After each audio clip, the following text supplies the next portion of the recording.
Well, it's a rainy day here in central Pennsylvania, and I got a little bit bored, so I thought I'd just pull up a chair here on the back deck and overlooking the garden, and I just thought we'd talk a little bit of garden talk. I'll address some of the issues that we've had in the comments on my past videos. So let's not just hesitate, but let's go ahead and get started. The first question from the comments I'm going to address is, will my peppers suffocate from 2 days of heavy rain? Well, it kind of depends a little bit, I think, on whether you're growing in grow bags like I do, or make sure if you're growing in plastic containers that they have really, really good drainage. In grow bags, it's very, very hard to overwater because they drain so well. Now, if you have them setting in a swimming pool or setting in a pool of water, you got to be careful that it doesn't get too deep, or you could flood. Peppers do not like wet feet, but on a whole, it's not going to damage your peppers. The second question that I wanted to address would be, it's a potato growing issue in grow bags, and probably just about anywhere, is do you really need to hill a determinate potato? Let me first explain a determinate and an indeterminate potato, or even a tomato plant. A determinate potato is going to grow most of its potatoes at one level. Even though oftentimes when I hill them and fill my bag, I still get potatoes popping out the top. I'm not sure if it's just because they're all growing and there's not enough room. I'm not sure about that. An indeterminate potato is going to keep growing up. So you would probably want to put it in maybe even a 3-foot tall rounded fence where you could fill it with soil and then plant your potatoes, and as they grow, just keep filling it, and as they grow, keep filling it, and as they grow, keep filling it, and you'll get a whole lot more potatoes. The growing season generally for an indeterminate potato is a lot longer, almost double the amount of time or more of a determinate potato. I only raise determinate potatoes here in Pennsylvania. There are some varieties of indeterminate that I hope to try at least one of them next year and see what I can do with that, if I can find them. Where I buy my seed potatoes, they don't even have any indeterminate potatoes. In your comments, please let your thoughts on this. But a determinate potato really does not need to be hilled, but it's because it's the way I've always done it that I do it.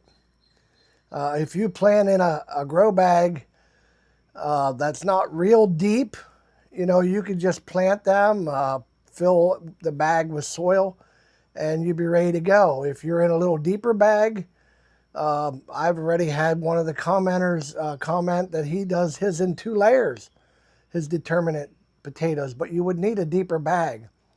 In the bags that I grow, you can see on my video exactly how I do it. I like to start my potatoes in about 6 inches deep of soil, and I take my potatoes, seed potatoes, I cut them and I put them in there, and after they sprout and get probably as tall or a little taller than the bag, then I like to finish filling the bag with soil. It just seems like, in my mind, maybe when they come up out of the soil quicker. I really don't know for sure, but it's up for debate. Check out my harvest of my first bag of potatoes, and I will be harvesting and showing you every bag of potatoes that I've grown. The next question is, how do you keep your cucumbers so clean?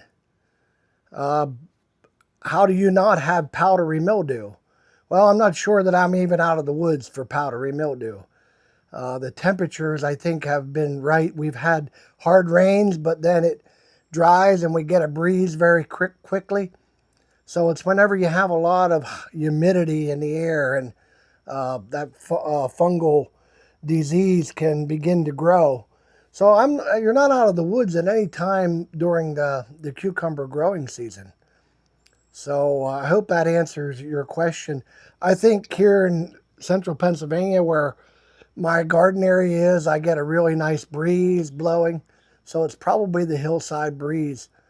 If you're living in one of the Carolinas or southern states, I'm sure it's going to be a lot more difficult, or even maybe even closer to the ocean in the northern states. I'm really not positive. Uh, Again, just let your comments on that. What do you do to take care of powdery mildew?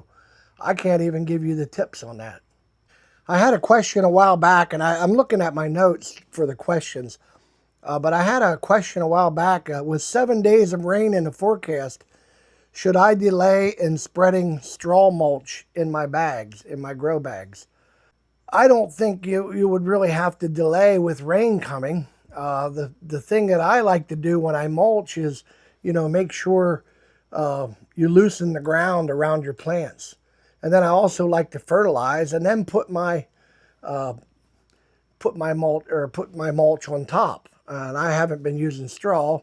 I've been using some old wood chips from the maple trees in my front yard. The thing of it would be is if you're going to get 7 days of rain, it may wash that fertilizer out very quickly that you put under your mulch. But I see no problem with mulching whenever. I'm not sure. That's open for debate. Leave your comment.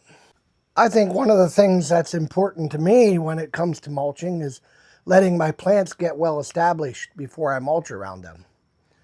Don't take a fresh seedling out, plant it, and then just mulch around it right away. That I don't think is a very good idea. I hope this was fun for you, and I hope you leave comments. And I haven't really asked for subscribers, but if you like my content, please do. And I'm just going to give you a little bit of a view of the garden. I know it's late in the evening, and then that'll be the closing of this, and hopefully it sparks some interest. And please ask questions. If I can't answer them, we'll find the answer. One of our community members will surely be able to answer you.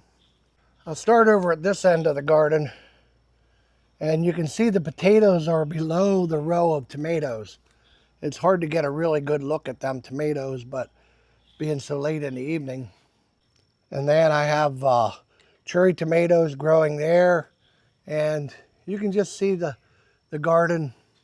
It's a beautiful evening, but really it's calling for some heavy downpours and storms here this evening. I thought it would be raining and we'd get to listen to the rain on the steel roof, but that didn't happen.